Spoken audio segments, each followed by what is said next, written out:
2018년 표어는 영혼 구원입니다. 영혼, 우리가 많이 사용하는 단어이지만 사실 영혼이라고 하는 단어는 상당히 쉽게 이해하기 어려운 단어인 것 같습니다. 원래 히브리 단어의 이 영혼이라고 하는 뜻은요, 생명이라고 번역이 되기도 하고 자기, self라고 번역되기도 하고 혹은 그냥 사람이라고도 번역을 하기도 합니다. 이 영혼이란 우리의 감정과 생각과 우리의 의지가 자리하고 있는 그 파운데이션, 기초가 되는 것을 일컬어서 영혼이라고 말합니다. 이 영혼이 잘 될 때에 결국은 범사가 잘 되는 것입니다. 영혼이 잘 되지 않고 범사가 잘 된다는 것은 있을 수 없는 일일 것입니다. 하나님께서는 사람을 지으실 때에 흙으로 사람을 지으셨지만 그리고 생기를 그 코에 불어넣어 주셨습니다. 그래서 사람이 생명이 되었다고 말씀하고 있습니다. 이게 창세기 2장 7절 말씀인데요, 우리는 흔히 하나님께서 사람을 흙으로 만드셨다고 생각하는데 사람만 흙으로 만든 것이 아닙니다. 창세기 2장 19절에 보면 바로 그 밑에 구절을 보면 이렇게 기록이 되어 있습니다. 화면에 한번 띄워주시면, 여호와 하나님이 흙으로 각종 들짐승과 공중의 각종 새를 지으시고라고 되어 있습니다. 조금 전에는 하나님이 땅에 흙으로 사람을 지었다고 했는데 흙으로 사람을 지었다고 하신 말씀 그대로 흙으로 각종 들짐승과 공중의 각종 새를 지었다고 말씀하십니다. 자, 그러니까 동물과 새와 우리 사람은 흙으로 지었다는 것에 있어서는 동일하다는 것입니다. 실제로 사람과 침팬지의 DNA를 조사해보면 98.8%가 똑같다고 합니다. 침팬지와 우리는 상당히 가까이 있습니다. 우리가 흙으로 지음 받은 것처럼 바로 새와 동물도 그렇게 지음을 받았다고 성경은 우리에게 기록하고 있습니다. 자, 그렇다고 한다면 사람과 동물의, 사람과 새의 차이는 어디에 있겠습니까? 오늘 우리는 그 차이를 보고 있습니다. 바로 오늘 우리가 함께하는 이 예배의 모습이 다른 동물과 새가 할 수 없는 부분입니다. 물론 새도 자기의 목소리로 하나님을 노래하지만 오늘 우리가 들은 음악처럼, 우리가 함께 부른 찬양처럼 그렇게 정교한 음악을 할 수는 없을 것입니다. 물론 세상의 동물들도 자기의 목소리로 하나님을 예배하지만 오늘 우리가 예배하는 것처럼 이렇게 다양한 사람들이 함께 모여서 이것을 기획하고 아름답게 예배드리는 것, 이것은 사람에게만 가능한 것입니다. 그것은 하나님이 생기를 부어 넣어주셨기 때문에, 하나님께서 우리에게 호흡을 주셨기 때문에 가능한 것입니다. 다른 말로 하면 곧 우리에게 영혼이 있기 때문인 것입니다. 하나님은 우리의 코에 생기를 부어 넣어주셨고 하나님의 영이 들어왔을 때 우리는 살아있는 생영이 되었다고 말씀하고 있는 것입니다. 사람의 영혼을 어떻게 비교할 수 있을까요? 유대인들은 그 랍비들의 가르침을 보면 인간의 영혼에 대해서, 인간의 인생에 대해서 이렇게 설명하고 있는 것을 보게 됩니다. 여기에 초가 하나 있습니다.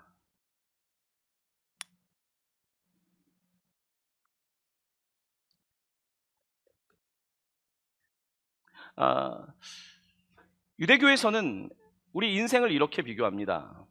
여러분, 초가 지금 타고 있는데요, 이 초를 우리의 몸이라고 생각할 수 있을 것 같습니다. 우리의 인생은 태우는 것입니다. 우리가 하나님께서 주신 호흡을 한다는 것은 그 호흡을 통해서 우리 몸에 있는 어떤 칼로리를 태우는 것입니다. 우리가 오늘 저녁에 먹은 음식을 지금 숨을 쉬면서 심폐활동을 통해서 태우고 있는 것입니다. 하나님께서는 우리에게 생기를 불어 넣어주셨고 우리로 하여금 우리의 인생을 태우게 하셨습니다. 그런데 사람을 보면 그냥 몸만 있는 것이 아니라 불꽃이 있다는 것입니다. 바로 이 불꽃이 영혼에 해당되는 것입니다. 하나님께서는 동물에게도 똑같은 이런 바디, 몸을 주셨지만 사람에게는 호흡을 주셨고 이 불꽃이 타는 것처럼, 불꽃이 하늘을 향해 나아가는 것처럼 하나님께서는 인간에게 이와 같은 영혼을 주셨다는 것입니다. 그러므로 사람은 단순히 육체적 존재가 아니라 육체를 가지고 영혼의 호흡을 하는 존재라고 하는 것입니다. 바로 이것이 성경이 이야기하고 있는 우리 인생에 관한 가르침이며 유대인들은 이 가르침을 마음에 새기고 살아가고 있습니다. 여러분은 어떠십니까? 한 해 지나오면서 어떤 삶을 사셨습니까? 각자 우리의 몸 잘 돌보셨습니까? 몸을 돌보는 것에 비해서 여러분의 영혼은 어떻게 돌보셨습니까? 여러분은 여러분의 삶을 어떻게 현재 태우고 있습니까? 그저 내 자신만을 위한 삶을 살고 있지 않습니까? 하나님께서는 이 초의 모습을 통해서 우리에게 우리의 몸뿐만 아니라 끊임없이 하늘을 향하여 불꽃을 태울 것을 우리에게 말씀하고 있는 것입니다. 바로 이것이 우리가 바라보는 영혼에 관한 중요한 가르침인 것입니다. 그렇습니다. 하나님께서는 우리에게 호흡을 주셨고 이 호흡을 따라서 단순히 심폐활동을 넘어서서 영혼의 호흡을 통해서 하나님과 교제하며 살아가기를 원하십니다. 그럼에도 불구하고 사람들은 하나님과의 관계를 좋아하지 않습니다. 왜냐하면 세상에 더 재밌는 것이 많기 때문입니다. 세상에 더 쾌락이 있기 때문입니다. 그래서 하나님과의 교제의 시간을 갖기보다는 그저 자기의 세계에 빠져 있거나 그저 세상 속에 육체로 살아가는 우리의 모습을 보게 됩니다. 로마서 1장 21절은 우리의 이와 같은 모습에 관하여 이렇게 말씀하고 있습니다. 하나님을 알되 하나님을 알고는 있습니다. 하지만 하나님을 영화롭게 하지 않고 하나님께 감사하지도 않고 오히려 그 생각이 허망하여졌다는 것입니다. 미련한 마음이 어두워졌다는 것입니다. 이 초는 있지만 이 촛불이 희미하게 타고 있다는 것입니다. 하나님께서 우리를 창조하셨음에도 불구하고 생각이 허망하여지고 마음이 어두워졌다는 것입니다. 바로 이것이 우리가 살아가는 세상 아니겠습니까? 여러분, 우리는 요즘 몸에 관심이 참 많습니다. 몸에 관해서 모든 산업은 거기에 초점을 맞추고 있습니다. 피트니스 센터가 발달되어 있습니다. 다이어트 프로그램이 발달되어 있습니다. 그 어느 때보다 패션 업계가 호황을 이루고 있습니다. 사람들은 몸에 관한 많은 관심을 가지고 있습니다. 몸에 많은 관심을 가지고 있다는 말은 또 다른 말로는 우리의 영혼에 대한 관심이 줄어들고 있다는 뜻 아니겠습니까? 저는 2018년 한 해를 맞이하면서 물론 우리의 몸을 잘 관리해야 되겠지만 우리의 영혼을 좀 바라보았으면 좋겠습니다. 나의 영혼과 또한 주변에 있는 사람들의 영혼을 바라보면서 그들의 영혼이 다시 탈 수 있도록 이렇게 살아가는 것이 우리가 2018년도에 바라보아야 될 똑같은 소망이 아닐까 생각을 합니다. 우리는 때때로 살아가면서 그 영혼의 중요성을 잊습니다. 예수님께서는 한 부자의 비유를 말씀하여 주셨습니다. 한 부자가 있었습니다. 이 부자가 그 해에 농사가 굉장히 잘 됐습니다. 너무 흐뭇했어요.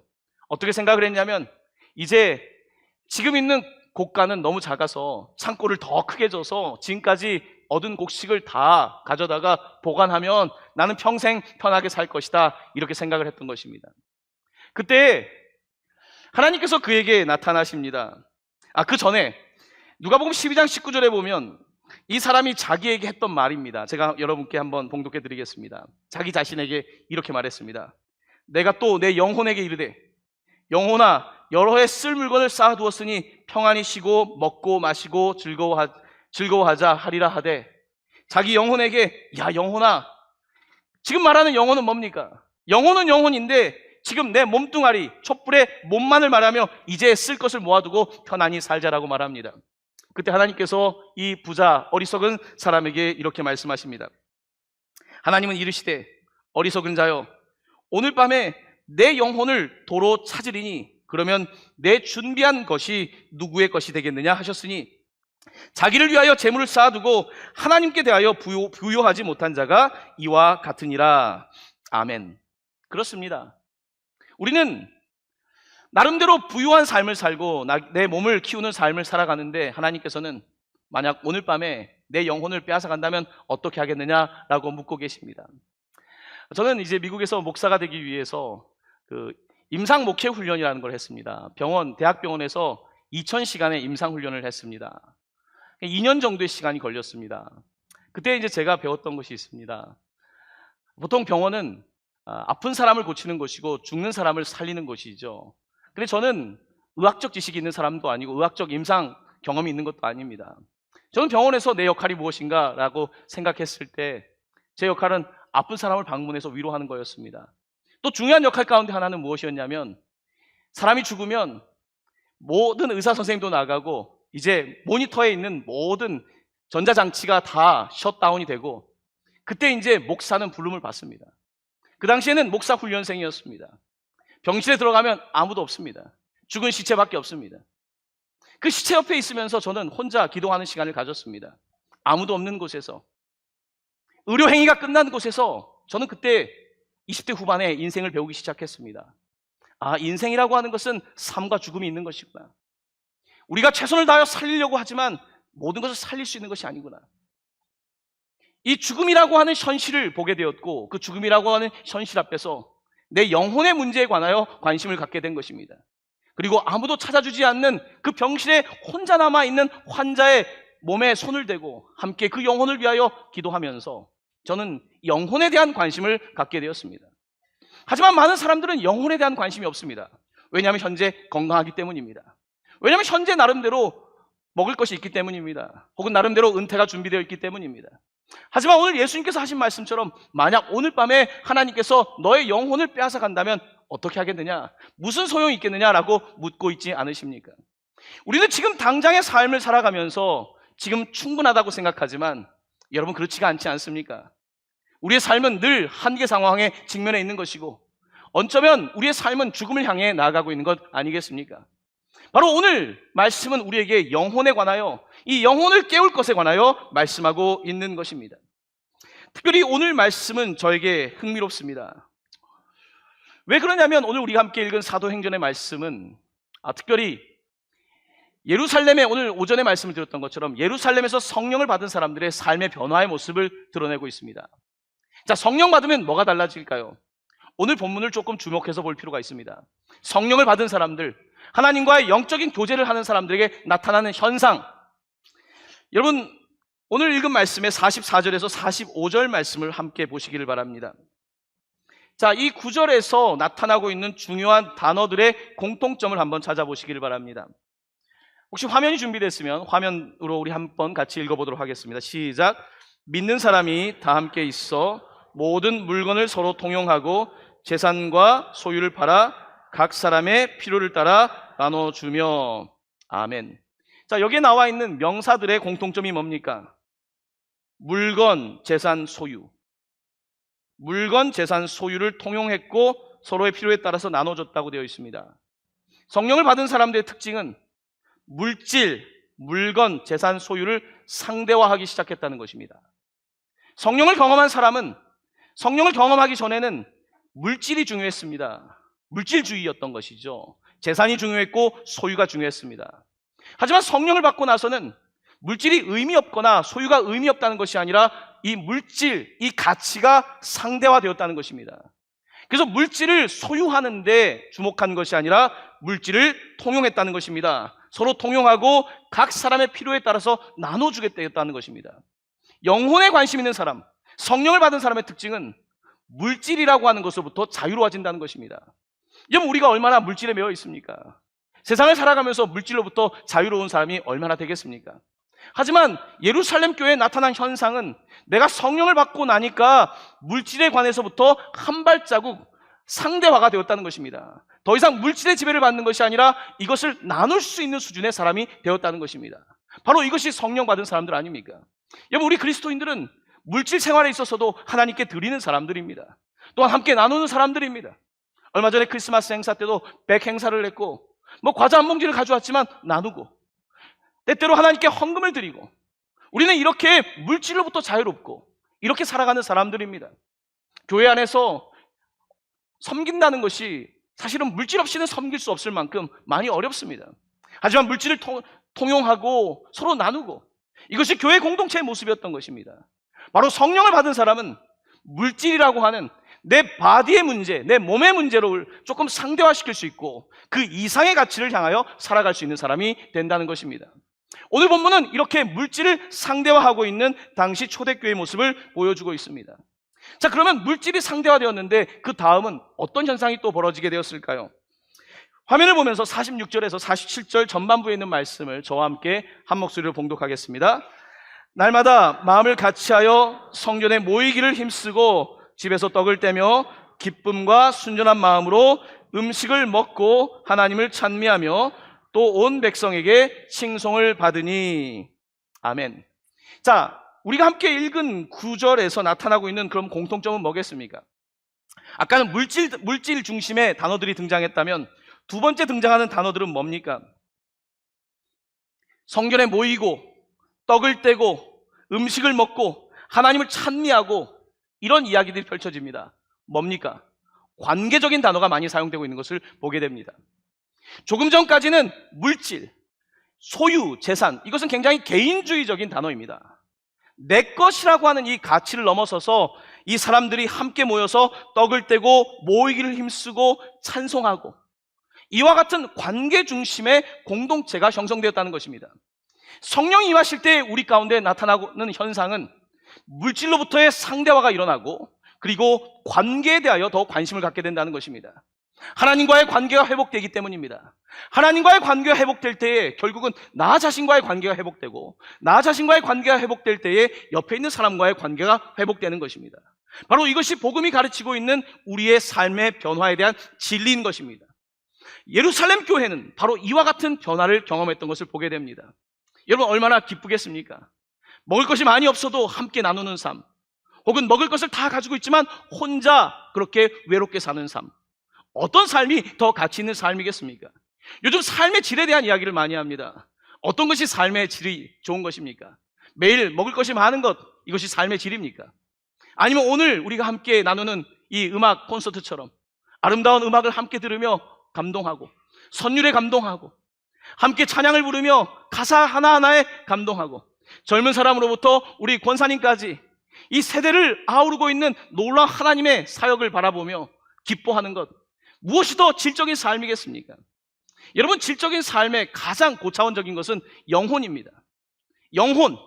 여러분, 신앙이라고 하는 것은요, 우리가 흔히 기복신앙, 이런 여러 가지 신앙을 이야기하지만 그것은 신앙에 대한 오해입니다.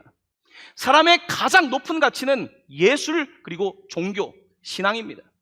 하나님을 아는 것만큼 위대한 일은 없습니다. 하나님을 알고 하나님으로 인하여 관계가 회복되고, 하나님의 사랑이 우리에게 부음받을 때에 주변의 사람들과 함께 코이노니아, 펠로십이 이루어지게 되는 것입니다. 바로 이것이 초대교회의 모습이었습니다. 자, 이렇게 영혼, 하나님께서 주신 성령을 받게 되었을 때에 이 교회 공동체는 어떤 일이 벌어지게 되었을까요? 우리가 함께 읽는 이번 2018년 표가 되는 말씀입니다. 사도행전 2장 47절 후반부 말씀입니다. 화면에 한번 띄워주시면 이 말씀 함께 봉독하기를 원합니다. 주께서 구원받는 사람을 날마다 더하게 하시니라. 아멘. 화면에 안 떴군요.